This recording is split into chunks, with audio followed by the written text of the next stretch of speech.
नमस्कार दोस्तों, मैं मनीष कुमार भोज आप सभी लोगों का अपने YouTube channel Uttarakhand online classes में हार्दिक स्वागत करता हूं। दोस्तों, मैं आज जो श्रृंखला आपके समक्ष लेके उपस्थित हुआ हूं वो परीक्षा के दृष्टिकोण से बहुत ज़्यादा महत्वपूर्ण रहने वाली है। जो आज की जो श्रृंखला है वो हमारी भारत की पंचवर्षीय योजनाओं से संबंधित ये श्रृंखला रहेगी, क्योंकि पंचवर्षीय योजनाओं से रिलेटिव क्वेश्चन एग्जाम में कई दफ़े पूछे जा सकते हैं, इसलिए ये श्रृंखला बहुत ज़्यादा महत्वपूर्ण है। आप मेरे साथ इसे प्रारंभ से लेकर अंत तक अवश्य देखें। आइए शुरुआत करते हैं पंचवर्षीय योजनाएं 5 ईयर प्लान के संबंध में। देखिए, जो योजना आयोग है जिसे हम प्लानिंग कमीशन कहते हैं, यह भारत सरकार की एक प्रमुख एजेंसी थी। अब इसलिए थी कह रहे हैं क्योंकि अब इसका जो स्थान ले लिया है उसने नीति आयोग ने इसका स्थान ग्रहण कर लिया है, इसलिए अब इसके आगे थी वाला शब्द जुड़ रहा है, इतना ध्यान रखिएगा। जो ये 5 वर्ष की योजनाओं के माध्यम से देश में जो ये 5 वर्ष की जो योजनाएं इस प्लानिंग कमीशन के अंदर जो बनती थी, इसके माध्यम से क्या होता था, देश की आर्थिक और सामाजिक विकास की देखरेख इसके माध्यम से होती थी। ये जो पंचवर्षीय योजनाएं बनती थी, ये आर्थिक स्थिति को देखते हुए और सामाजिक जो बुनियादी आवश्यकताएं होती हैं और समाज की जो एक धुरी का जो निर्माण करती है उसकी देखरेख इन 5 वर्षीय जो योजनाएं होती जिसे हम पंचवर्षीय योजनाएं कहते हैं, इसके माध्यम से उसकी देखरेख होती है। अब बात करते हैं जो पंचवर्षीय योजनाएं का जो प्रारंभ हुआ था वो 15 मार्च 1950 को इस योजना आयोग की क्या हुई थी, स्थापना हुई थी। यह एक सरकारी निकाय के रूप में कार्यरत थी। इसे एक सरकारी निकाय के रूप में ये एक निगम के रूप में कार्यरत है जो पंचवर्षीय योजनाओं को बनाने का कार्य करती थी। देखिए, इस पंचवर्षीय योजना जिसे हम 5 ईयर प्लानिंग की बात कर रहे हैं, जो प्लानिंग कमीशन की बात कर रहे हैं, इसकी स्थापना कभी क्वेश्चन आता है कि इसकी स्थापना कब हुई, तो इसकी स्थापना 15 मार्च 1950 को इलेक्शन कमीशन की क्या हुई थी, स्थापना हुई थी। दोस्तों, इस श्रृंखला को शुरुआत करने से पूर्व मैं आपके समक्ष 2 पंक्तियां रखना चाहूँगा। ये आत्मविश्वास को बढ़ाती है कहीं ना कहीं, इसलिए मैं आपके समक्ष इसे रख रहा हूँ। कभी भी फूलों की तरह मत जीना, जिस दिन खिलोगे बिखर जाओगे। दोस्तों, जीना है तो पत्थर बन के जियो, किसी दिन तराशे जाओगे तो खुद को खुदा के रूप में पाओगे। ये होता है एक आत्मविश्वास। जो फूल की संज्ञा जो इसके अंतर्गत दी गई है, जब फूल खिलता है, फूल खिलने के बाद जब वो अपनी पूर्ण अवस्था को प्राप्त करता है, एक ऐसा समय आता है फूल के साथ जो वो उसकी एक एक पंखुड़ियाँ करके वो पूर्ण रूप से वो फूल धरातल में बिखर जाता है। और जो पत्थर होता है वो पत्थर एक ठोस निर्णय के रूप में या अपनी कठोरता को प्रदर्शित करते हुए वो उस तरह के बनने के लिए ये पंक्ति कहती है, पत्थर की जैसे बनो और उसकी तरह जियो। जिस दिन आपने दृढ़ संकल्प कर लिया कि मुझे ये एम प्राप्त करना है, तो उस दिन आपकी ज़िंदगी एकदम सुखद बन जाएगी। कहने का मतलब है, जिस दिन तराशे जाएंगे तो खुदा बन जाओगे, खुद को एक ईश्वरीय रूप को प्राप्त कर लोगे। ये जो पंक्तियाँ थी, ये जो खूबसूरत पंक्तियाँ लिखी गई हैं, वह हरिवंश राय बच्चन द्वारा इन खूबसूरत पंक्तियों को उकेरा गया है, जो कहीं ना कहीं आत्मविश्वास को उजागर करती है। आइए शुरुआत करते हैं, अपनी श्रृंखला के मेन पॉइंट पर पहुंचते हैं। मैंने जो आपको बताया, जो पंचवर्षीय सरकारी योजनाएं का जो ये निगम था, इसके अंतर्गत क्या होता था, इस सरकारी जो निगम था ये 5 वर्ष की योजनाओं को लेकर चलता था कि हम 5 वर्ष की अंतर्गत किन किन योजनाओं को अपना पूर्ण कर सकते हैं। ये जो 5 वर्ष का जो वित्तीय वर्ष होता है उसमें हम किन किन योजनाओं को पर कार्य कर सकते हैं धरातल पर और विकास की वो दौड़ पर, जिसे हम कहते हैं कि हमारे देश की जो बुनियादी ढांचा होता है, जो बुनियादी विकास की जो रेखा होती है, उसकी देखरेख ये योजनाएं करती हैं।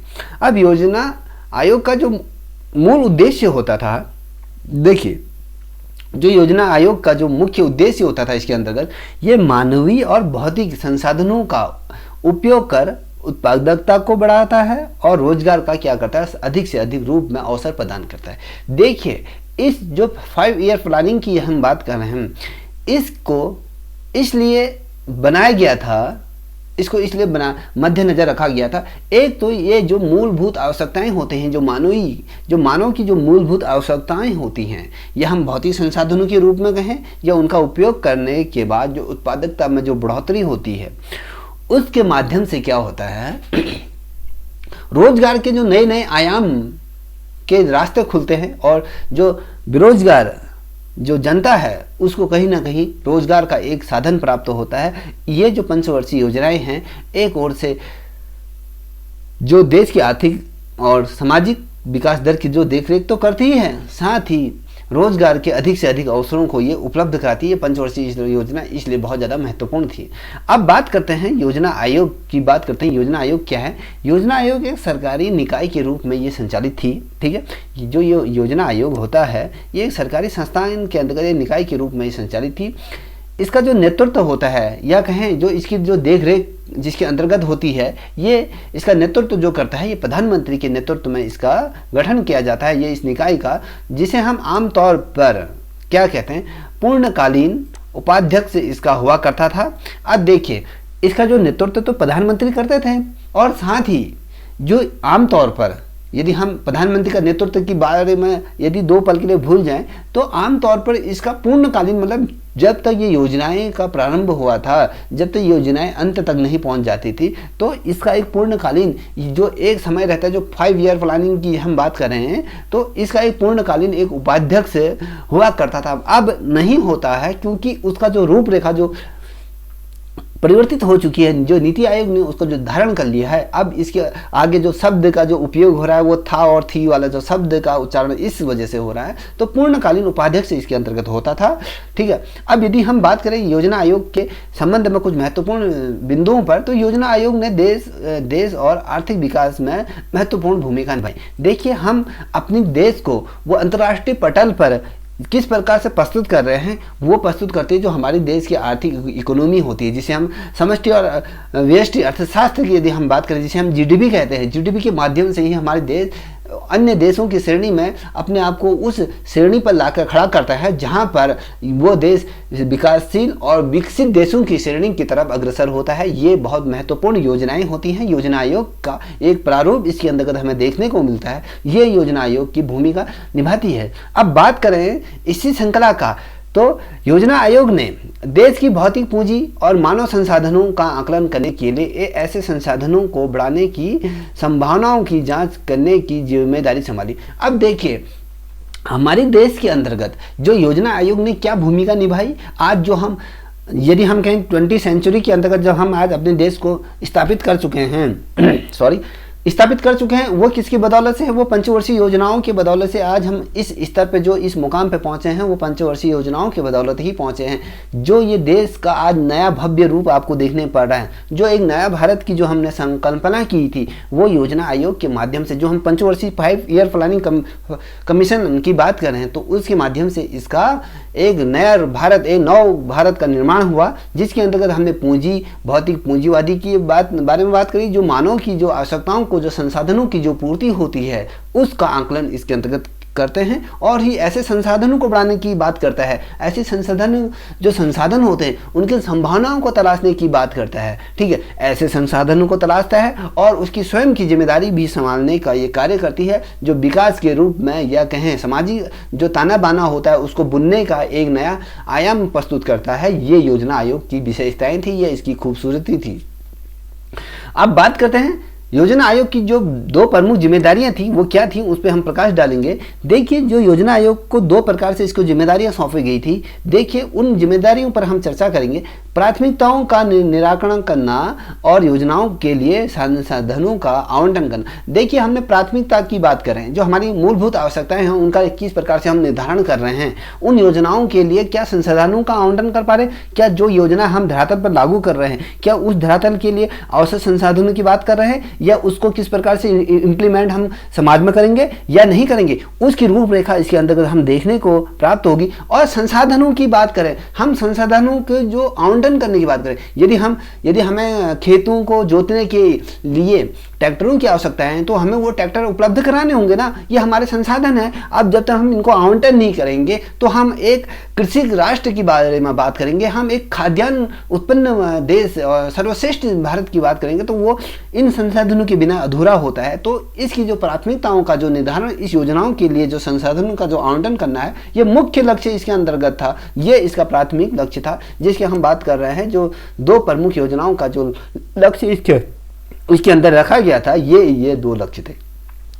अब बात करते हैं सेकंड लक्ष्य की बारे में बात करते हैं, योजनाओं को सफल और अभिनव क्रियान्वयन करने के लिए आवश्यक मशीनों का निर्माण। अब मैंने कहा ना, जब हम किसी योजना पर हम कार्य करते हैं, मान लीजिए थोड़ी देर के लिए हम एक स्पेस मिशन की तरफ बढ़ रहे हैं, तो हम अब यदि हम अंतरिक्ष की गहराइयों पर नई जीवन की खोज की तलाश यदि हम करते हैं तो उसके लिए हमारे पास पर्याप्त साधन होने चाहिए और पर्याप्त मशीनरी होनी चाहिए, पर्याप्त रॉकेट होने चाहिए, या हमारे पास ऐसी तकनीक होनी चाहिए जो हम स्पेस पर क्या कर सकते हैं, ट्रैवल कर सकते हैं। ये चीज़, इस पे हमें क्या करना होगा, अपना फोकस रखना होगा, क्रियान्वयन करना होगा। इसके लिए हमें कार्य पर सजगता से कार्य करने की आवश्यकता होती है, गंभीरता की दृष्टिकोणिकता ये प्रदर्शित करती है। साथ ही मशीनरी का जो निर्माण कार्य का निर्धारण करना है, इसी का ताना बाना इसके अंतर्गत होता है। अब हम पंचवर्षीय की हम यदि बात करते हैं थोड़ी देर के लिए औद्योगिकरण की, यदि हम बात करते हैं, हम भारत को एक औद्योगिक रूप में विकसित करने की बात करें। जब औद्योगिक रूप में विकसित कब करेंगे, जब हमारे देश में जो इंडस्ट्री है, जो बड़े बड़े जो कारखानों का जो हम यहाँ पर कह रहे हैं कि जो हम बड़े बड़े कारखाने होने चाहिए, जहाँ पर यदि हम सूती मिल की बात कर रहे हैं या स्टील की बात कर रहे हैं या सीमेंट की बात कर रहे हैं, या जितने भी जो मानव जीवन की आवश्यकताओं को परिपूर्ण रूप से उसको समायोजित करती हैं, हम उन संसाधनों के बारे में कर रहे हैं। यदि हम किसी या बात करें परिवहन की बात करें, तो परिवहन के अंतर्गत यदि हम परिवहन की बात करें तो उसके आंकलन के पूर्व में जो उसकी सफलता को क्रियान्वयन करने के लिए हमें उन मशीनों की आवश्यकता होगी जो परिवहन को उस एक दिशा का जो परिपाठी रूप जो प्रदान करता है, वो क्या होगा, वो मशीनरियों के माध्यम से होगा, अन्यथा उसके अंतर्गत नहीं होगा। आज हम कहते हैं कि हम इंजीनियरिंग के क्षेत्र में आगे बढ़ रहे हैं। इंजीनियरिंग के क्षेत्र में तब हम आगे बढ़ेंगे जब हमारे पास पर्याप्त मशीनरी होंगी, उन मशीनरियों पर कार्य करने की क्षमता हमारे पे होगी। ये चीज़ें हमें सीखना होगा और हमारे जो रोजगार के साधन हैं उनको उपलब्ध कराना होगा। यही हमारी पंचवर्षीय योजना की खासियत थी,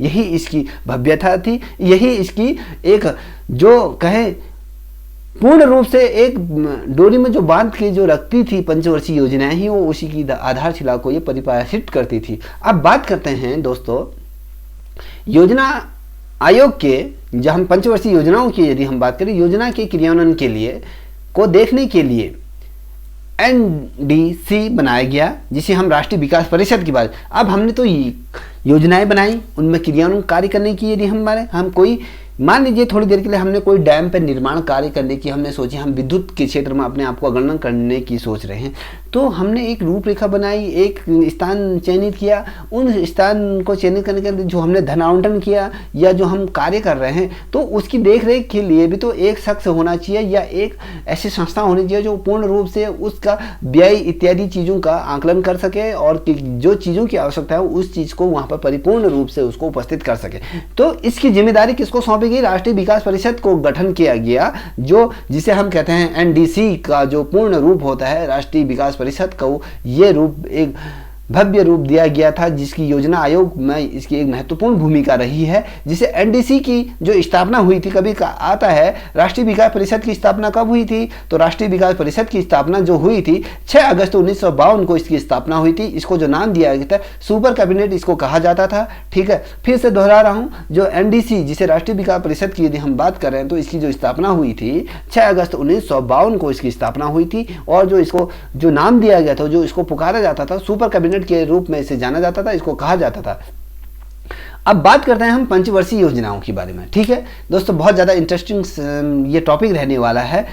यदि आपको ये वीडियो पसंद आ रही हो तो प्लीज़ इसे लाइक शेयर कमेंट अवश्य करें, साथ ही अपने साथियों को भी इसे शेयर करें और अधिक से अधिक रूप में इसे जो दुर्गम क्षेत्रों में जो छात्र छात्राएं हैं उन तक ये वीडियो पहुंचे, जो जिससे कि वो लाभान्वित हो सकें दोस्तों। ठीक है, अब बात करते हैं हम जो पंचवर्षीय योजना की जो बारे में जो हम बात कर रहे हैं, उसका रूपरेखा, उसका खाका हम उसके रूप में हम विस्तारपूर्वक जाने। देखिए, जब हमारा भारत आज़ाद हुआ था 1947 की आज़ादी की बात क्या हुआ था, भारत अर्थव्यवस्था के पुनर्निर्माण के अलावा उसके पास कोई अन्य विकल्प नहीं बचा था। देखिए, एक प्रकार से हम पे जो गुलामी की जो मार पड़ी थी, जो उस प्रकार से जो ब्रिटिश शासक या अंग्रेज हुकूमत जो हम पे राज करके गई थी, तो भारत का ताना बाना एकदम रूप से बिखर चुका था। जो जब हमें 1947 को, जब 15 अगस्त 1947 को जब भारत आज़ाद हुआ था, तो भारत की आज़ादी की पूर्व संध्या की हम बात करें, तो पूर्व संध्या की यदि हम बात करें तो भारत की अर्थव्यवस्था पूर्ण रूप से क्या हो गई थी, चरमरा गई थी। तो यदि हम बात करें तो भारतीय अर्थव्यवस्था को उसका पुनर्निर्माण करने के लिए भारत के सामने कोई और विकल्प नहीं था, नहीं बचा था इसको दुरुस्त करने के लिए। इसलिए राजनीतिक नेताओं द्वारा, जो उस समय जो राजनीतिक बड़े बड़े जो नेता थे, उन्होंने एक क्या करा, इस हालात का आकलन किया और साथ ही देश की जो तात्कालिक हालत थी, जो इसकी स्थिति थी, उस स्थिति के आधार पर अर्थव्यवस्था का चयन करना बहुत अनिवार्य हो गया था और आर्थिक नियोजन भी तैयार करना था, साथ ही जिसमें पंचवर्षीय योजनाओं की शुरुआत हुई थी। देखिए, मैंने इससे पूर्व आपको कहा था दोस्तों, यदि हमें किसी चीज़ की गहन अध्ययन करना है, यदि हमें संविधान को पढ़ना है या कॉन्स्टिट्यूशन ऑफ इंडिया, यदि हम इकोनॉमी की बात कर रहे हैं, तो उससे पूर्व हमें आपको 16वीं शताब्दी के मध्य जो हमारे देश में जो ब्रिटिश हुकूमत ने जो यहाँ पर उनके जो पैर पसारे गए थे, जब उस ताने बाने को हम अच्छी तरह से समझेंगे, जो ब्रिटिश हुकूमत कंपनी शैली की बात करेंगे, तो यहाँ पर जिस प्रकार से विदेशी शासक जिस प्रकार से भारत में राज करा उन्होंने, तो उसके पश्चात जब भारत को आज़ादी प्राप्त हुई, जो आज़ादी की संध्या की पूर्व की बात कर रहा हूँ मैं, तो उसके बाद जब हमारा देश आज़ाद हुआ तो हमारे देश के सामने क्या रही थी सबसे बड़ी समस्या? आर्थिक तौर पे भारत बहुत ज़्यादा पिछड़ गया था, साथ ही इसका जो ताना बाना था वो अच्छी तरह से ख़त्म हो चुका था और यहाँ पर जो हालात थे वो अति दयनीय हो गए थे। तो जब भारत आज़ाद हुआ तो हमें एक भारतीय अर्थव्यवस्था का पुनर्निर्माण करने की हमारे सामने कोई और विकल्प नहीं बचा। साथ ही जो यहाँ पर जो राजनेता थे, तो उन्होंने इस तात्कालिक स्थिति को समझा, बूझा और साथ ही अर्थव्यवस्था का चयन करना इन्होंने सुनिश्चित किया। और साथ ही जो आर्थिक नियोजन के बारे में बात कर रहा हूँ, तो इनके माध्यम से आर्थिक नियोजन को भी तैयार करना था, जिसके अंतर्गत दोस्तों पंचवर्षीय योजनाओं की शुरुआत की गई। अब पंचवर्षीय योजनाओं की शुरुआत कैसे हुई आपको समझ आ गया होगा। अब आर्थिक योजना के तहत देखिए, आर्थिक योजना के तहत सरकार द्वारा योजनाबद्ध सामान्य और विशिष्ट लक्षणों को पूरा करने के लिए राष्ट्र के संसाधनों आवंटन करना प्रमुख कार्यों का में से एक कार्य थे। देखो, हम एक ओर से आर्थिक नियोजन की बात करें, हम किस प्रकार से योजनाओं को धरातल पर उतारने की बात करें, योजनाओं को लागू करने की बात करें। सरकार योजनाबद्ध थी, मतलब सरकार ये सोच के चल रही थी कि हमें इस योजना को लागू करना है तो करना है, हमें गरीबी से उबरना है तो उबरना है, अपने राष्ट्र को समृद्ध करना है तो ये करना है। तो एक लक्ष्य बना के चल रहा था, जो सामान्य और विशिष्ट लक्षणों को पूर्ण करने का एक उद्देश्य था, जो राष्ट्र और राष्ट्रीय संसाधनों को आवंटन करना बहुत मुख्य हो गया था। इन मुख्य कार्यों में से एक ये कार्य रह गया था। ठीक है, इतना आप समझ गए होंगे। अब बात करते हैं, ठीक है, अब यदि हम बात करें तो आगे की जब हम बात कर रहे हैं, तो भारत में बनाई गई जो 5 साल की जो योजनाएं थी, उसके अंदर आर्थिक नियोजन का विचार किया गया। जो इससे जो विचार आया, जो पूर्व रूस था, पूर्व की जो रूस जिससे हम USSR के द्वारा इसे प्रेषित किया गया था, ये पंचवर्षीय योजनाओं के बनाने का जो रूप या खाका तैयार करने की बात कर रहे हैं। ठीक है, अब जब हम बात कर रहे हैं पंचवर्षीय योजनाओं की, तो पंचवर्षीय योजनाओं की जो धारणा के बाद देखिए, जब हमने इस चीज़ को समझ लिया कि इससे क्या लाभ होने वाला है, किस प्रकार से इसे इम्प्लीमेंट करना है समाज में, कि जनमानस तक ये योजनाओं को पहुंचाना था, भारत की उन्नति करनी थी और भारत को हर क्षेत्र में क्या करना था, अग्रणी बनाना था, चाहे कृषि के क्षेत्र में कहें या तकनीकी क्षेत्र में कहें या विद्युत क्षेत्र में कहें या हम आर्थिक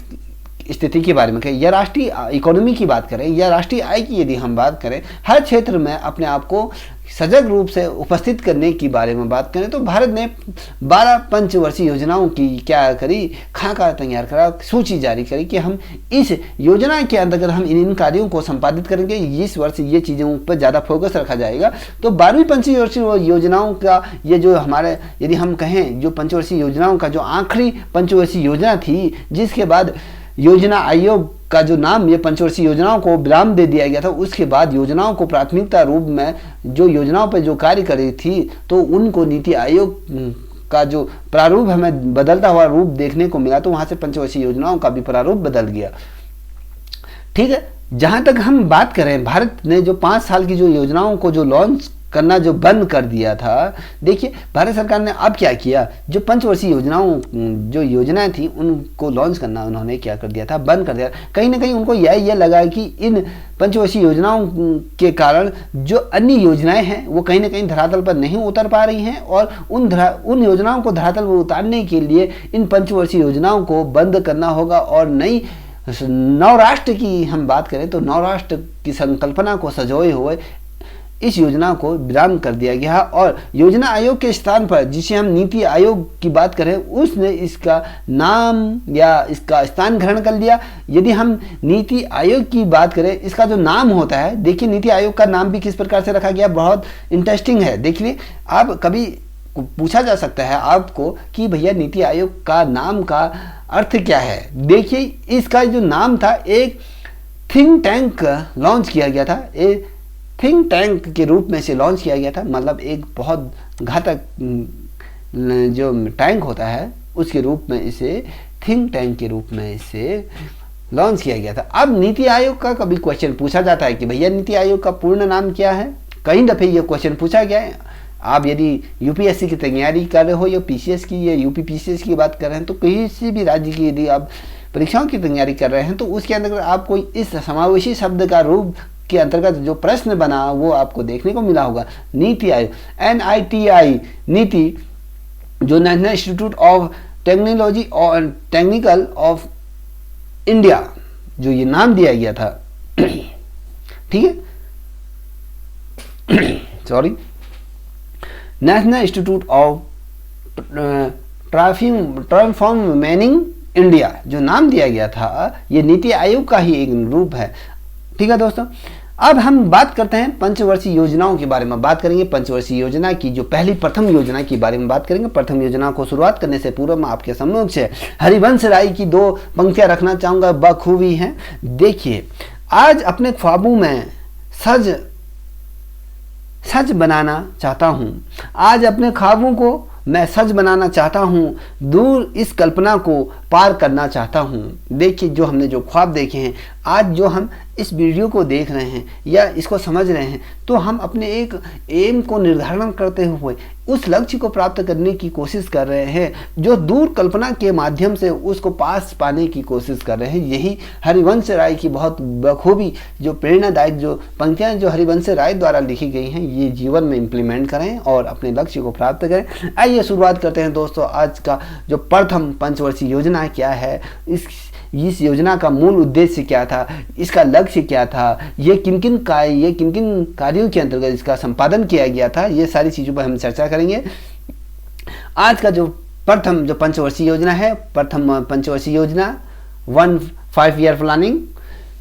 देखिए, जो प्रथम पंचवर्षीय योजना को जो लागू किया गया था 1 अप्रैल 1951 से, इसकी जो समय अवधि जो रखी गई थी 31 मार्च 1956 तक इसका समय निर्धारण था। जब हम बात कर रहे हैं एक योजना को तैयार करने के लिए, जो हम पंचवर्षीय योजना क्यों कह रहे हैं, क्योंकि जो इसका प्रारूप का जो खाका तैयार किया गया था वो 5 साल के लिए तैयार किया गया था, तो इसलिए इसे पंचवर्षीय योजना के नाम का इसको निर्धारण किया गया था। यदि हम 4 वर्ष के लिए रखते या 6 वर्ष के लिए, तो छठी वर्षीय योजना के बारे में बात करते, योजना के बारे में बात कर। अब इसलिए इसे हम पंचवर्षीय योजना इसलिए कहते हैं क्योंकि 5 साल के लिए इसका निर्धारण होता है। अब 5 साल के लिए क्यों होता है, देखिए थोड़ा सा सोचने वाली बात है। जो हमारा जो सरकार जो बनती है, जब कोई सरकार का निर्धारण होता है, जब कोई सरकार बनती है तो उसका जो कार्यकाल होता है वो भी 5 साल के लिए होता है। तो सरकार की ये कोशिश रहती है कि इन 5 सालों में जो मेरे द्वारा जो कार्य किया है उनको पूर्ण रूप से धरातल पर उतार दिया जाए, तो इसलिए इस योजना को 5 वर्ष के लिए निर्धारण किया जाता है। पंचवर्षीय योजना के अंतर्गत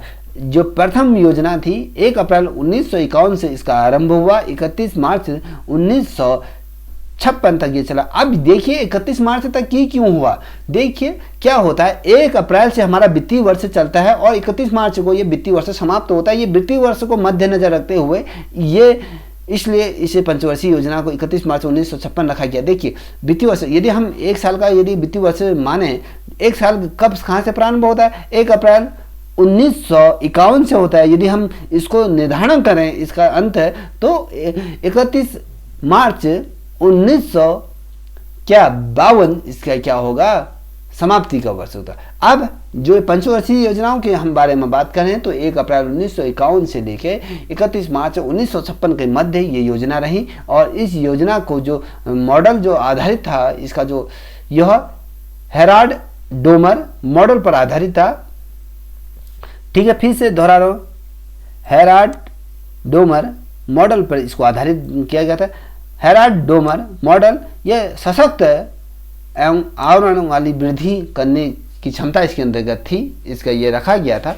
अब इसकी जो प्राथमिकता थी इस योजना की, जो ये मॉडल जिस पर आधारित था, इसकी जो प्राथमिक आवश्यकता थी जो कृषि विकास। देखिए हमने कहा कि देखिए हमारे देश की जो समृद्धि जो निर्धारित होती है वो होती है आपकी कृषि से, क्योंकि भारत एक कृषि प्रधान राष्ट्र है। तो इसलिए कृषि को फोकस रखते हुए जो जनता जनार्दन है उसको 2 वक्त की रोटी या वो खाली पेट ना सोए, तो इस पे ज़्यादा सरकार का फोकस था। इसलिए इस पंचवर्षीय योजना के अंतर्गत प्राथमिकता रखी गई थी, कृषि विकास को इसमें प्राथमिकता रखी गई थी। योजना को, ये योजना क्या थी? सफल साबित हुई। देखिए देश को एक अन्न का जो भंडार जो इस क्षेत्र के अंतर्गत जो मिला, जो इसकी जो लक्ष्य की जो प्राप्ति हुई थी बहुत अधिक हुई थी। यदि हम कहें योजना जो कृषि विकास योजना बहुत सफल योजनाओं में से एक योजना रही, पहली पंचवर्षीय योजना। इसका जो लक्ष्य रखा गया था 2.1% इसका जो लक्ष्य रखा गया,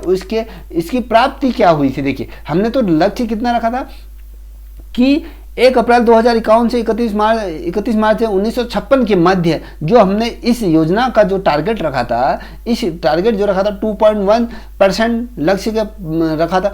इस लक्ष्य को भी आगे बढ़ोतरी करते हुए ये लक्ष्य की प्राप्ति क्या हुई? तो अंततः 36.6% इसके रही, 3.6% इसकी प्राप्ति ये रही। इसका जब वित्तीय वर्ष रहा 31 मार्च 1956 को, जब इसकी लक्ष्य की जो प्राप्ति की यदि हम बात करें 3.6% इसका लक्ष्य प्राप्त हुआ। अब हम कार्यों की यदि हम बात करें तो इसकी जो कार्य थे, देखिए कार्य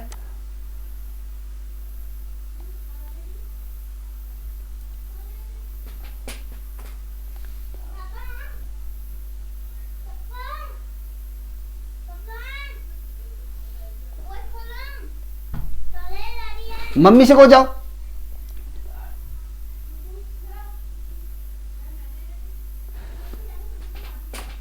जो कार्य था भाड़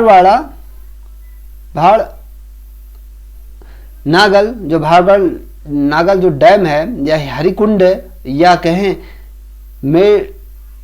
भेड़ुट्टू बांध या दामोदर घाटी, इससे क्या था? इस प्राथमिक योजना को क्या था? जल प्रदान करना था या फिर कहीं इस डैम का निर्धारण करना था। हीराकुंड बांध का निर्माण या जो इसका कार्य भाखड़ नागल डैम की बात कर रहे हैं, हीराकुंड की बात करें, भेड़ुट्टू बांध की बात कर रहे हैं और दामोदर घाटी आदि का इसका क्या था? कार्य था। ठीक है, इसके जो कार्यों का इस प्रकार से संपादन किया गया था।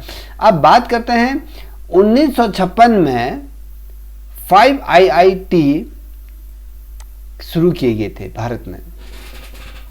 जब हमारा देश आज़ाद हुआ उसके पश्चात, जब भारत की आज़ादी के कुछ समय पश्चात 1956 में भारत में 5 बड़े IIT संस्थानों की शुरुआत की गई थी। भारत में पहली तकनीकी प्रौद्योगिकी क्षेत्र में एक नई क्रांति लेकर ये 5 IIT की शुरुआत की गई थी। ठीक है, बहुत ज़्यादा महत्वपूर्ण है। प्रथम वर्ष से पंचम वर्षीय योजनाओं के अंतर्गत ही इसको लागू किया। अब बात करते हैं द्वितीय पंचवर्षीय योजना क्या थी। द्वितीय पंचवर्षीय योजना के संबंध में हम चर्चा करेंगे। देखिए इस योजना की जो शुरुआत हुई थी 1 अप्रैल 1956 से 31 मार्च 1961 तक ये योजना का लक्ष्य रखा गया था। इस योजना को इस समय से इस समय तक का निर्धारण था। 5 वर्ष का ये शासनकाल रहा या कहें ये इसका योजना का जो लक्ष्य था 5 साल का था। 1 अप्रैल 1956 से 31 मार्च 1961 तक का ये था समय। अब इस योजना का जो मॉडल आधारित था वो महान लोविन्स मॉडल पर आधारित था। हमारे देश के एक बहुत बड़े इकोनॉमिस्ट के रूप में ये महान लोविन्स के रूप में ये मॉडल आधारित, जिसमें आंकड़ों का पूरा ताना बाना गिना जाता है, जिसके अंतर्गत हमारी इकोनॉमी में क्या हो रहा है, कितना उतार चढ़ाव हो रहा है, औद्योगिक क्षेत्र का आंकड़न कितना होता है, ये सारे आंकड़ों का आधारित ये मॉडल था। इस योजना का जो लोविन्स का मॉडल पर ये आधारित थी। देखिए प्राथमिकता क्या थी, औद्योगिकों का इसके अंतर्गत विकास करना था, औद्योगिक इंडस्ट्रियों का विकास करना था, किस प्रकार से भारत औद्योगिक की क्षेत्र में आगे बढ़े। तो इसका जो विकास दर रखी गई थी इस योजना का, तो 4.5% इसका जो लक्ष्य रखा गया था, और इस लक्ष्य की प्राप्ति से कम इसकी प्राप्ति हुई। 4.2% इसमें हमारे प्राप्ति हुई। लक्ष्य ज़्यादा था तो प्राप्ति कम हुई इस वित्तीय वर्ष, इस द्वितीय पंचवर्षीय योजना के अंतर्गत। ठीक है, अब कार्य क्या था इस योजना का, द्वितीय पंचवर्षीय योजना का? तो कार्य भिलाई, दुर्गापुर और राउरकेला में इस्पात था, उसका संयंत्र, भारत सहायता क्लब की स्थापना इसके अंतर्गत, जो हम कहें इंडस्ट्री, जो औद्योगिक इंडस्ट्रियों का इसके अंतर्गत निर्माण हुआ था। और साथ ही इस जो लोहा, इस्पात और कांसा, ये सारी चीज़ें इसके अंतर्गत रही थी, और इसी के फलस्वरूप हमें देखने को मिला था नई क्रांति औद्योगिक क्षेत्र के अंतर्गत। अब बात करते हैं तीसरी पंचवर्षीय योजना की। तो तीसरी पंचवर्षीय योजना का जो शुरुआती दौर था 1 अप्रैल 1961 से 31 मार्च 1966 तक का ये इसका सफ़र रहा, और इसकी जो प्राथमिकता रही इस योजना की, तो आत्मनिर्भरता, कृषि उद्योगों पर बल दिया गया था। देखिए, हम आत्मनिर्भर किस प्रकार से बने, किसी पर आश्रित रहने की आवश्यकता नहीं, हमें कृषि प्रधानता को आगे अग्रसर करना था, कृषि के क्षेत्र में अपने आप को फोकस करना। औद्योगिक इंडस्ट्री के बारे में बात करें, जिसे हम, ठीक है, उद्योगों के बारे में बात कर रहे हैं, पर इत्यादि पर बल दिया गया था। देखिए, इसी जो तीसरी पंचवर्षीय योजना थी, इसी समय भारत में 3 बड़े दौर गुजरे, भारत इन 3 दौरों से गुजरा। जिस दौर में क्या हुआ था, 1962 में भारत और चीन का युद्ध हुआ था, सीमा विवाद रहा इसके अंतर्गत। ठीक है, अब 1965 में 1965 के अंतर्गत भारत और पाकिस्तान का युद्ध भी हुआ। देखिए, इसके एक और 1962 में भारत और पाकिस्तान का युद्ध रहा, भारत और चीन का युद्ध रहा। साथ ही 1965 में भारत और पाक का युद्ध रहा, पाकिस्तान का रहा। और 1966 में भारत एक बड़े सूखे के दौर से गुजरा, जहां पर अकाल पड़ गया था। भारत में खाने पीने का लिए लोग तरस गए थे। यहाँ पर ऐसी त्रासदी रही जहाँ पर बहुत से लोगों की डेथ हो गई थी, और साथ ही भारत एक ऐसी स्थिति से गुजरा जहाँ पर ऐसी स्थिति को पार करना बड़ा मुश्किल था। फिर भी भारत इस स्थिति को पार कर चुका। जो देखिए, जो हम तृतीय पंचवर्षीय योजना की बात करें, इसका हमने विकास लक्ष्य क्या रखा था, 5.6% इसका रखा था। तो इसकी प्राप्ति हमें क्या हुई, कितना परसेंट ये गिर गया? देखिए, 2.8% इसकी हमें प्राप्ति हुई। देखिए, ये दौर किस प्रकार से रहा भारत के लिए, ये बहुत दयनीय स्थिति रही थी। अगर हम कार्य की बात करें तो इसके अंतर्गत हरित क्रांति की शुरुआत इसी योजना में हुई थी। देखिए, तृतीय पंचवर्षीय योजना के अंतर्गत हरित क्रांति की भी शुरुआत इसी योजना के अंतर्गत की गई थी। इन योजनाओं को डागिल योजना भी कहा गया है, डागिल योजना के रूप में भी इसे जाना जाता है। अब ठीक है, अब ये क्या है, प्लान हार्विड के बारे में बात करेंगे। 1966 से 1969 तक ये चला था। इसमें क्या हुआ, तीसरी जो योजना का जो विफलता रहा, वो भारत और पाकिस्तान के बीच का जो युद्ध रहा, इसके बीच जो युद्ध हुआ था, इसका कारण रहा, जिसमें सरकार की विफलता रही, जिसे प्लान हार्विल्ड कहा करके से घोषित किया गया था। ठीक है, जिसमें घोषित करने के लिए सरकार क्या की, मजबूर या प्रतिबद्ध हो गई थी। हॉलीडेट, प्लान हॉलीडेट, ये नाम इसके अंतर्गत जो इसको घोषित किया गया था। ठीक है, इसी काल में क्या हुआ था, जो 1966 जो प्लान हॉलीड जो ये के अंतर्गत क्या होता है, एक तो पाकिस्तान के साथ जो युद्ध हुआ इसकी विफलता का कारण रहा, सरकार यहाँ पर कमज़ोर होगी, और साथ ही इसी काल में जो वार्षिक योजनाएं चल रही थी, इसलिए इन पंचवर्षीय योजनाओं का जो अवकाश काल था, ये अवकाश काल इसको कहा गया, क्योंकि इस काल में देखिए पंचवर्षीय योजनाओं में जो कार्य हमने संपादित करने के जो लक्ष्य रखे थे उसकी जो परिपूर्ति हो नहीं पाई, और जो कार्य क्या हुआ था, बंद हो गया था। एक तरफ अकाल की स्थिति हो रही थी, एक तरफ भारत और पाकिस्तान का युद्ध छिड़ गया था। तो ऐसी स्थिति में तो इस पंचवर्षीय योजना के अंतर्गत कोई कार्य नहीं हुआ, तो इसको हमने क्या लीप पीरियड कहा गया, इसको कि इस समय अवकाश योजना को हमने अवकाश काल कहा गया है। अब कभी क्वेश्चन आ जाता है कि कौन सी पंचवर्षीय योजना को अवकाश काल कहा गया है, तो वो तृतीय पंचवर्षीय योजना को अवकाश काल के रूप में जाना जाता है। अब बात करते हैं चौथी पंचवर्षीय योजना के बारे में बात करते हैं। तो चौथी पंचवर्षीय योजना के अंतर्गत दोस्तों हम जो मुख्य फोकस रखेंगे, इसकी क्या विशेषताएं रही, इसकी शुरुआती दौर क्या रहा, इस पर हम चर्चा करेंगे। देखिए जो चौथी पंचवर्षीय योजना रहा, जो उसका समय जो पीरियड रहा 1 अप्रैल 1969 से 31 मार्च 1973 तक ये समय था। इसकी जो प्राथमिकता रही कृषि सिंचाई पर महत्व देना था और स्थिरता रखनी थी, और साथ ही आत्मनिर्भरता पर जोर दिया गया था। देखिए चौथी पंचवर्षीय बहुत ज़्यादा महत्वपूर्ण योजना रही, जहां पर कृषि, खाद्यान्न और इत्यादियों पर, सिंचाई पर बहुत ज़्यादा महत्व दिया गया, इस पर फोकस रखा गया, और इसकी स्थिरता और आत्मनिर्भरता पर भी इसमें फोकस रखा गया था। इस योजना का जो प्रयोजन था, जिसका प्रारूप था DR गार्डनिक, जो इसके उपाध्यक्ष थे गागिल, इस परियोजना का जो प्रारूप था RD गार्डिल जो उपाध्यक्ष रहे, अतः इन्हें डागिल योजना भी कहा जाता है। कभी क्वेश्चन आ जाता है कौन सी योजना को डागिल योजना के नाम से जाना जाता है, तो वो है चौथी पंचवर्षीय योजना। अब इसका जो लक्ष्य रखा था, तो ये पंचवर्षीय योजना भी बहुत ज़्यादा सफल नहीं रही। इसका जो लक्ष्य रखा था 5.7% रखा था, इसकी जो पूर्ति हुई 3.4% इसकी पूर्ति हुई। इसी योजना में देखिए, इसी योजना में जो सर्वाधिक कृषि वृद्धि रही थी। देखिए इस जो चौथी पंचवर्षीय योजना थी, इसी के अंतर्गत आपको कृषि क्षेत्र में बहुत ज़्यादा उन्नति देखने को मिली थी, और कार्य जो था इसरो की स्थापना इसी समय हुई थी। देखिए इस पंचवर्षीय योजना के मध्य जब मैं बात कर रहा था आपसे, इस पंचवर्षीय योजना के 1 अप्रैल 1969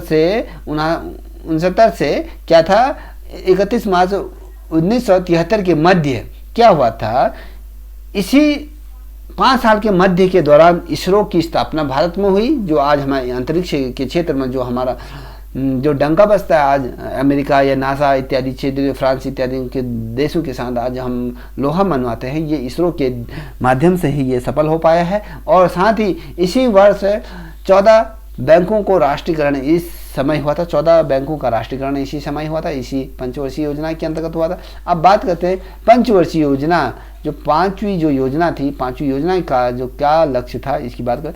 इस योजना का प्रारंभ है 1 अप्रैल 1974 से 31 मार्च 1978 तक का ये समय रहा। इस योजना की जो प्राथमिकता रही है दोस्तों, जो प्राथमिकता रही है गरीबी उन्मूलन का निवारण करना था, इसके गरीबी को अच्छी तरह से दूर करना था, भारत को गरीबी से उबारना था और आत्मनिर्भरता पर बल देना था, लोगों को आत्मनिर्भर बनाना था, एक और गरीबी को दूर करना था। बहुत बड़े ये थे।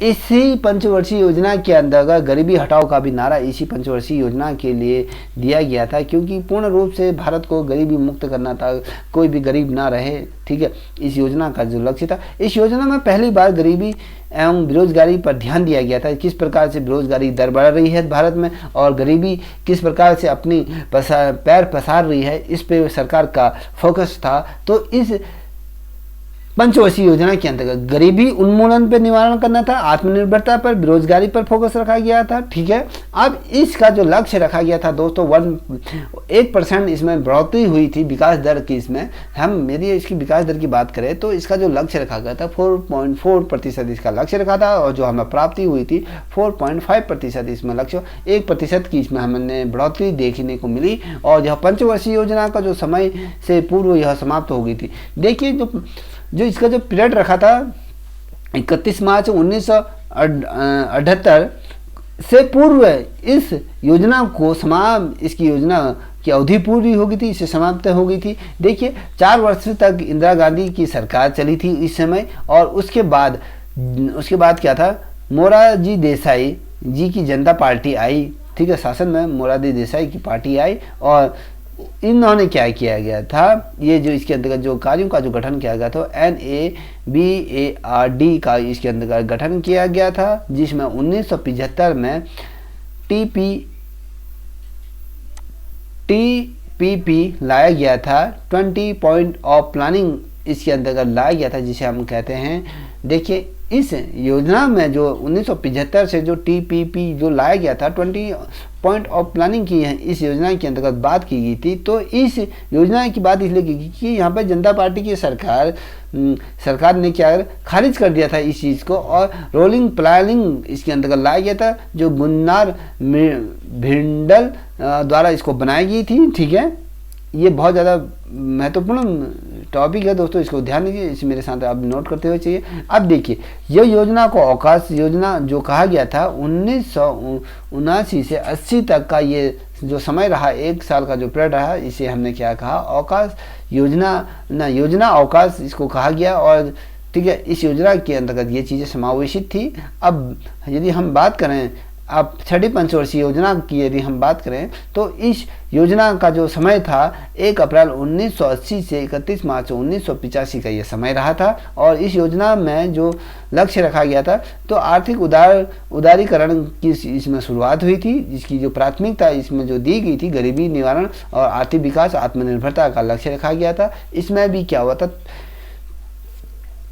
इस छठी योजना में भी थोड़ा सा बढ़ोतरी देखने को मिली। लक्ष्य रखा गया था 5.2 और इसकी जो प्राप्ति हुई थी 5.7, इसमें 5% की बढ़ोतरी आपको देखना, 0.5 की इसमें बढ़ोतरी हुई। यदि इसमें नोट करने वाली क्या बात थी मैं बताता हूँ आपको।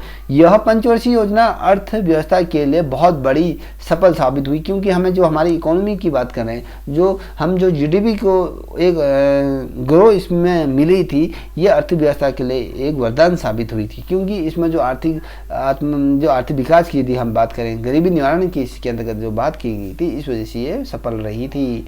ठीक है दोस्त, अब हम बात करेंगे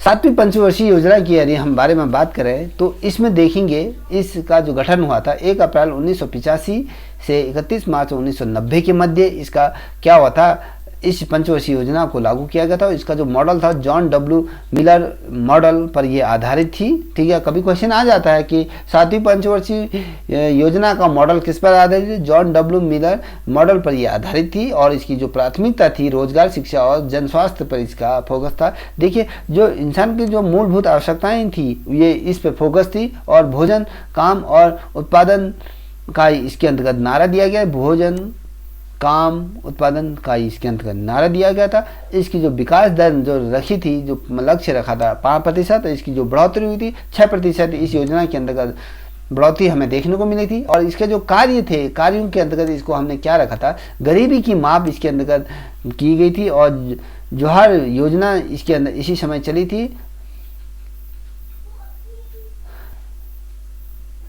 लकड़बाड़ समिति भी इसी समय क्या हुई थी, गठित हुई थी, जिसे हम गरीबी मापन के बारे में बात कर रहे हैं। तो अब हम वार्षिक योजना की यदि हम इसके अंतर्गत बात करें तो 1990 से 1991 के मध्य जो हमने कहा था योजना अवकाश जो हमने कहा था, तो ये 1991 से भी 92 के मध्य, यदि हम कहें 1990 से 92 के मध्य जो ये 2 साल का जो पीरियड रहा था, ये योजना अवकाश का ये समय इसको निर्धारण कर दिया गया था। इस समय क्या था, 1991 में भारत का विदेशी मुद्रा भंडार के संकट का यह सामना करना था।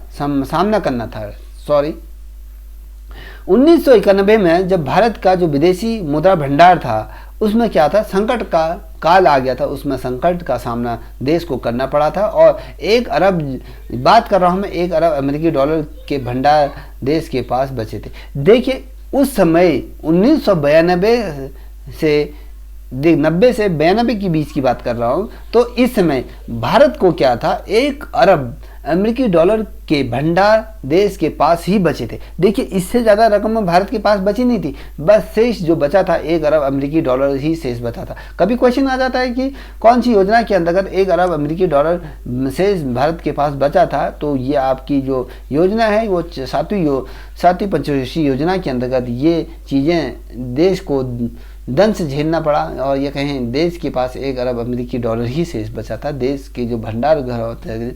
अब भारत के निजीकरण की बात कर रहे हैं और उदारीकरण की यहाँ पर शुरुआत हुई थी। निजीकरण किस प्रकार से किया जाएगा और उदारीकरण की क्या शुरुआत की लक्षण रहेंगे, ये चीज़ इसके अंतर्गत होंगी बातें। अब बात करते हैं 8वीं पंचवर्षीय योजना 1 अप्रैल 1992 से 31 मार्च 1997 तक का ये पीरियड रहा। इस योजना का जो इस योजना के जो अध्यक्ष थे ये पीवी नरसिम्हा राव इसके अध्यक्ष थे और इसकी जो प्राथमिकता थी, देखिए इस योजना की जो प्राथमिकता थी रोजगार वृद्धि और आधुनिकीकरण का इसके अंतर्गत लक्ष्य रखा गया था सरकार द्वारा, क्योंकि रोजगार में वृद्धि थी और आधुनिकीकरण के बाद हम आधुनिकीकरण की तरफ बढ़ने के लिए अपने आप को अग्रसर कर रहे थे, अपना उद्देश्य निर्धारण कर रहे थे। और इसका जो मुख्य उद्देश्य था दोस्तों, मुख्य उद्देश्य की यदि हम बात करें तो जनसंख्या नियंत्रण और रोजगार के ढांचे को सुदृढ़ीकरण करना था। जिस प्रकार से जनसंख्या विस्फोट तीव्र गति से बढ़ रही थी तो उसमें कहीं ना कहीं नियंत्रण करने की कोशिश सरकार द्वारा की जा रही थी। ऐसी योजनाओं को धरातल पर उतारा जाता और साथ ही रोजगार के जो ढांचों को बुनियादी रूप में सशक्त करना था, उन पे उनकी पैदावार बढ़ाना था, वो अवसर प्रदान करने थे और ये चीज़ें सरकार के सम्मुख से ये चुनौतियाँ थी, जिसके इस योजना के जो अध्यक्ष रहे हैं ये पीवी नरसिम्हा राव इसके अध्यक्ष रखे। इसकी हम विकास दर की यदि लक्ष्य की बात करें 5.6% इसकी क्या थी, इसका लक्ष्य था। जो हमें जो प्राप्ति हुई थी 6.8% में इसमें हमें बढ़ोतरी देखने को मिली। ये कार्यकाल भी अच्छा रहा। यदि हम बात करें कार्य, प्रधानमंत्री रोजगार योजना की इसी समय शुरुआत हुई थी, ठीक है, जिसे हम LP कोन सिस्टम भी कहते हैं, ठीक है, ये इस समय हुआ था। अब बात करते हैं 9वीं पंचवर्षीय योजना की। यदि हम बात करें तो 9वीं पंचवर्षीय योजना की जो शुरुआत हुई थी दोस्तों 1 अप्रैल 1997 से 31 मार्च 2002 तक की इस योजना की प्राथमिकता रही है। इस योजना की जो प्राथमिकता रही उसमें मानव विकास की बारे में बात कर रहे थे और न्यायपूर्ण वितरण और समानता पर बल दिया गया था। देखिए मानव किस प्रकार से अपने विकास की धुरी पर अग्रसर हो सकता है, खड़ा हो सकता है, इस पे विकास की बात हो रही थी। और साथ ही न्यायपूर्ण वितरण, हमें समाज के उस प्रत्येक व्यक्ति तक यह कहें समाज में समान रूप से उन न्यायपूर्ण रूप से समानता का पर जोर देना था, किसी भी प्रकार का द्वेष उत्पन्न नहीं करना था। तो समानता का एक बहुत बड़ा इसमें इम्पैक्ट रहा, जो हमारे कॉन्स्टिट्यूशन ऑफ इंडिया में जो कहा गया था न्यायपूर्ण वितरण में समानता, जो हमारे 6 मौलिक अधिकारों को जो दिए गए थे वो उन्हीं की बात इसके अंतर्गत हो रही है। अब जो इस विकास का जो लक्ष्य रखा गया था दोस्तों, इसके अंतर्गत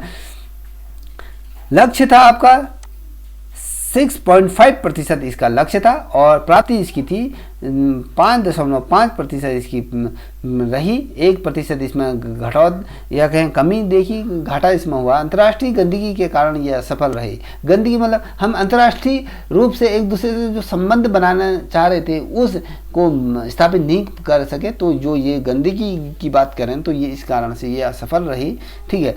अब बात करेंगे 10वीं पंचवर्षीय योजना के बारे में। हम बात करेंगे 10वीं पंचवर्षीय योजना क्या है। देखिए इसकी जो शुरुआत रही थी 2002 से 2007 के मध्य इस योजना का काल प्रारंभ रहा। इतना 5 वर्ष का जो पीरियड रहा था 2002 से 2007 के मध्य, इसकी जो प्राथमिकता था गरीबी और बेरोजगारी को समाप्त करना था। देश में जिस प्रकार से गरीबी की स्थिति विकट रूप से अपने पैर फंसा रही थी, भारत एक गरीबी का दंश झेल रहा था, दूसरी ओर महा बेरोजगारी का भी यहाँ पर क्या था, दंश झेलना पड़ा था।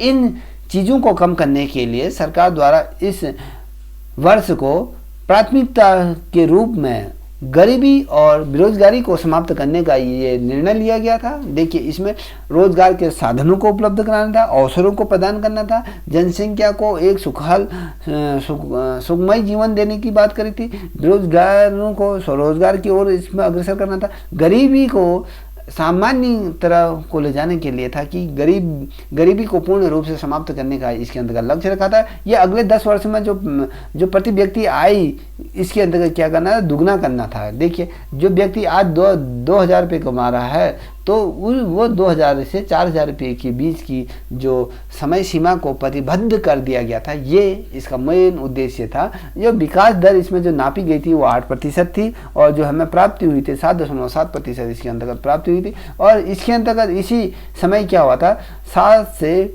5 अरब डॉलर के प्रत्यक्ष विदेशी निवेश इसके अंतर्गत जिसे FID का जो लक्ष्य इसके अंतर्गत निर्धारण किया गया था। ठीक है, अब बात करते हैं 11वीं पंचवर्षीय योजना की तरफ हम बढ़ रहे, अग्रसर हो रहे। तो हम बात करते हैं इसकी जो समय अवधि थी 1 अप्रैल 2007 से 31 मार्च 2012 तक का इसका ये पीरियड रहा। इस पीरियड के मध्य जो इसकी प्राथमिकता रही थी, देखिए, तीव्रतम एवं समावेशी विकास में क्या था, इसका महत्व इसको रखा गया था। तीव्रता मतलब तीव्र गति से विकास की दर की बात करें, समावेशी विकास की बात करें, जो लक्ष्य था आप 9% का इसका लक्ष्य रखा था और जो हमें प्राप्ति हुई थी 7.9% इसका क्या था, प्राप्ति हुई थी। इसके जो कार्य इस समय जो निर्धारण होते हैं, आम आदमी का जो जीवन बीमा योजना इसके अंतर्गत शुरुआत हुई थी। राजीव गांधी आवास की योजना इसी समय प्रारंभ हुई थी। प्रधानमंत्री आदर्श ग्राम योजना की शुरुआत इसी पंचवर्षीय योजना के अंतर्गत रखी गई थी और राजीव गांधी आर्य योगी स्वास्थ्य योजना भी इसी समय प्रारंभ हुई थी। ठीक है, अब बात करते हैं शिक्षा की बात करें। शिक्षित बेरोजगारों की जो प्रतिशत 5% इस समय कम करना था।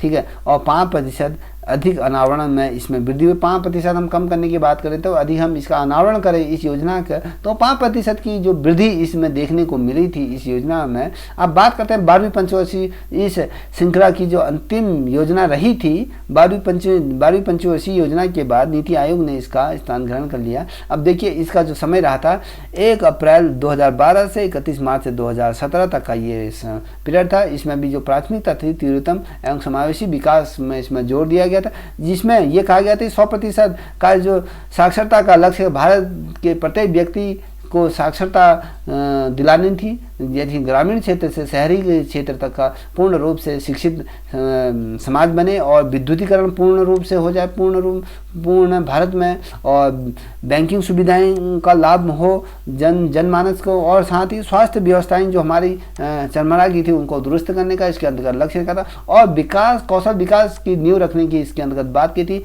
जो लोगों के पास रोजगार नहीं है वो स्वयं का रोजगार इसके अंतर्गत अपनी कौशलता के आधार पर विकास की परिपाठा को या कहीं परिभाषा को गढ़ने का इसके अंतर्गत कार्य करने का ये लक्ष्य रखा गया था। गरीबों को 10% तक का कम करना इसका लक्ष्य रखा गया था और कृषि के क्षेत्र में 4% की वृद्धि इसमें हासिल हुई थी। देखिए, 10% कम करना था मगर वो 10% कम हुई या नहीं हुई, ये इस योजना को पूर्ण रूप से देखने को मिलेगा। मगर अगर मेरे से पूछोगे, इस समावेशित रूप से इस गरीबी को कम करने का जो 10% कम करना जो लक्ष्य था वो नहीं हो पाया। 10% कम करना वो शेष मात्र रह गया। अब कहें 4% की इसमें वृद्धि हुई। अगर हम नोट करने वाली इसकी जो बात है, 2014 में जब जनता पार्टी, यदि हम कहें बीजेपी की जब सरकार आई तो उसने योजना आयोग का नाम योजना आयोग को पूर्ण रूप से समाप्त कर दिया था और 2015 में नीति आयोग की घोषणा की थी और नीति आयोग का गठन किया गया था और पंचवर्षीय योजनाएं इस समय पूर्ण रूप से समाप्त हुई। यदि हम कहें जो योजना आयोग को पूर्ण रूप से यहाँ पर समाप्त करने का जो मुख्य कारण था वो कारण क्या थे, वो इस प्रकार से योजना आयोग की जो उपस्थिति में, देखिए, योजना आयोग की उपस्थिति में शक्तियों का अधिक केंद्रीकरण करना इसका लक्ष्य था। और योजना आयोग ने जो खर्च की जाने वाली जो धनराशि थी, जो राज्यों को दी जाने वाली जो धनराशि जो आवंटन होती थी, उनके संसाधन थे उनके बारे में निर्णय करने का इसके अंदर का फैसला लिया और उसको नियंत्रण करने का भी इसमें प्रावधान रखा गया। और साथ ही इस योजना आयोग ने वित्तीय आयोग के क्षेत्र में हस्तक्षेप करना शुरू कर दिया और जो अर्थव्यवस्था के लिए अच्छा नहीं रहा। ठीक है, यदि वर्तमान समय में देखोगे तो भारत की जो जीडीपी है बहुत ज़्यादा माइनस की तरफ पहुंच गई है। 2014 से पूर्व की यदि हम बात करें तो हमारे देश की जो जीडीपी थी 37 पॉइंट कुछ परसेंट 8% थी, आज हमारे -2% के आसपास चली गई है। तो ये योजना आयोग को बदलने का ये खामियाजा हमने भुगता और नए भारत के लिए योजना आयोग की जगह नीति आयोग ने क्या किया था, अपना स्टैंड ले लिया था। जो इसकी स्थापना हुई थी 1 जनवरी 2015 को नीति आयोग की स्थापना की गई थी। इसे थिंक टैंक के रूप में या फोरम की तरह कार्य करेगा, ये इसका मूल उद्देश्य था। और यह पंचवर्षीय जो 5 साल की जो योजनाओं को जो लागू किया गया था, इसको क्या करना था, समाप्त कर दिया गया था। और नीति आयोग के जो परिषद में भारत ने 28 राज्यों और 9 केंद्र शासित प्रदेश के जो मुख्य कार्यकारी अधिकारी होते थे, जिसमें एक डिप्टी चेयरमैन और विशेषज्ञों की इसमें टीम होगी, जो सीधे प्रधानमंत्री से क्या करेगा, वार्तालाप करेगा, किसी प्रकार के बीच में किसी से कोई संपर्क नहीं करेगा। सीधे प्रधानमंत्री जिसके क्या होते हैं, अध्यक्ष के रूप में प्रधानमंत्री योजना आयोग के अध्यक्ष होते हैं। और योजना आयोग जिसे हम नीति आयोग के वितरित जो राष्ट्रीय विकास की जो परिषद की जो रिपोर्ट करता है वो प्रधानमंत्री को करता है। ठीक है, ये रिपोर्ट करता था। देखिए योजना आयोग क्या था, योजना आयोग और नीति आयोग के विपरीत क्या होता है, राष्ट्रीय विकास परिषद को रिपोर्ट करता था और नीति आयोग वह योजना आयोग में सबसे बड़ा अंतर क्या है, देखने को क्या मिला, हम इस पर ज़रा चर्चा करेंगे। देखिए योजना आयोग प्रत्येक राज्य